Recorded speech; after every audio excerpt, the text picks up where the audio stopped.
You like it up here? Oh, what's not to like? I love looking down on Los Angeles.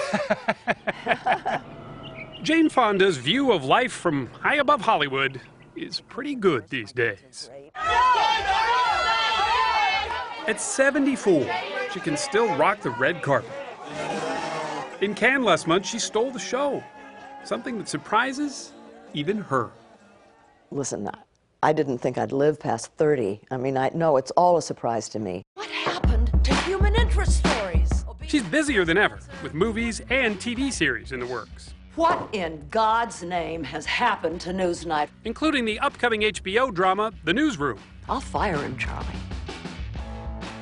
What Fonda calls her third act is turning out to be a very busy one. All of us, you know, probably you too, were brought up with this view of life like an arc. You know, you're born and you peak at midlife, then you decline into decrepitude.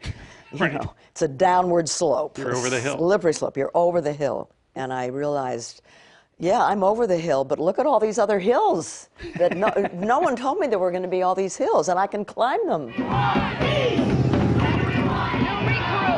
hold it up high. Her latest movie opens this week, a role that to some may not seem like too much of a stretch. You are woman! Her character, an aging, pot-smoking, one-time flower child, tries to help her uptight lawyer daughter move on after a divorce. I'm so tired of movies that don't make me feel good.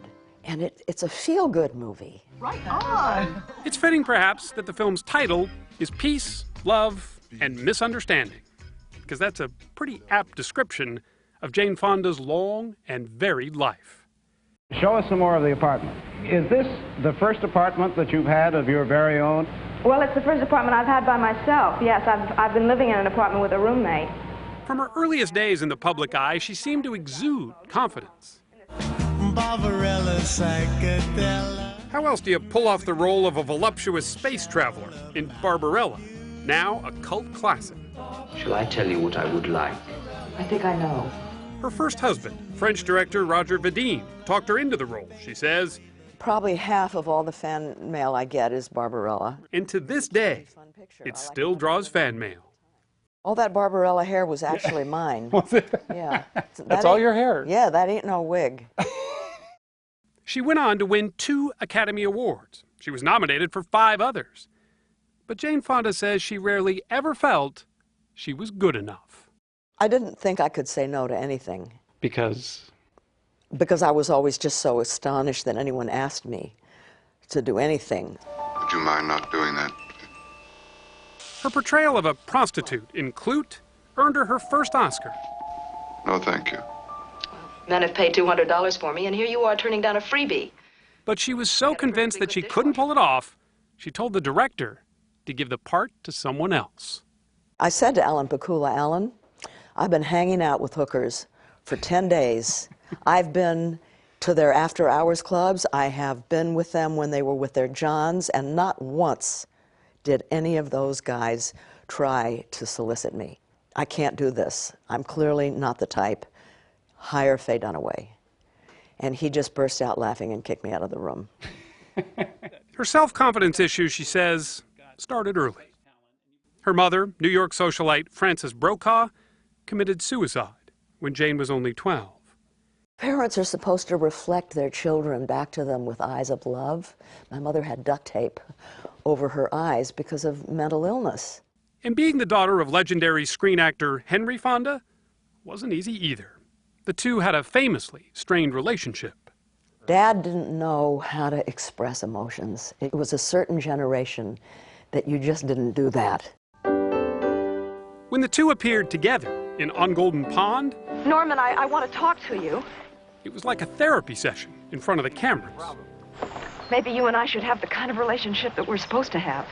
What kind of relationship is that? Well, you know, like a father and a daughter. There were things in On Golden Pond that you were able to say as a character that you weren't able to say as a daughter? Right, yeah, yeah. And it was very hard for me to do that. I want to be your friend. When I said, I want to be your friend, I reached out and I And I touched his arm, and I saw surprise, I saw anger, I saw tears, and then he ducks his head like that. God forbid he should show emotion. Katharine Hepburn, who starred opposite Henry Fonda, was just off camera, watching it all unfold. I looked up, and Hepburn was hiding in the bushes, and she raised her fists to me. You can do it. You can do it. And she willed me into the scene. God bless her. By that time, she'd already made more than 30 films, but she was known for far more than just being an actress. We shall not be moved. She remains to this day one of the more controversial faces of the protest movement against the Vietnam War.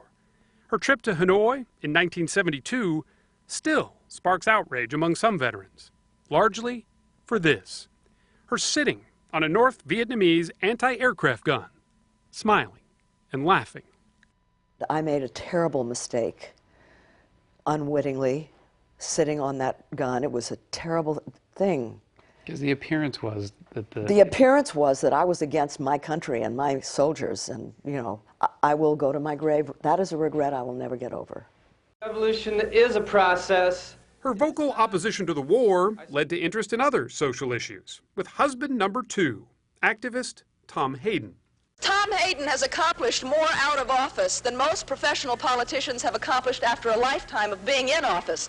Together, the two traveled the country, promoting everything from solar power to environmental protection. But behind the scenes, Fonda was engaged in another battle: bulimia.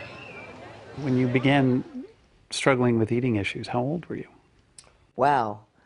I had eating addictions from off and on from about age 15 to about 45. She hid it from everyone, even her husbands, until she started working out. Are you ready to do the workout? Head to the right, And we all know what that became. left, really stretch it out. Did you know at the time you were making the first workout videos that they were as groundbreaking as they were? I mean, did you have a sense? Not a clue. And I was very resistant to it in the beginning because I thought, You didn't want to do it? No, I'm an actor. I don't want to make an exercise video. It's going to hurt my career. 5, 6. It didn't, of course. The workout remains one of the best-selling home videos of all time. But it still wasn't enough to boost her self-image. Her second marriage began to fray, and so did her love of acting.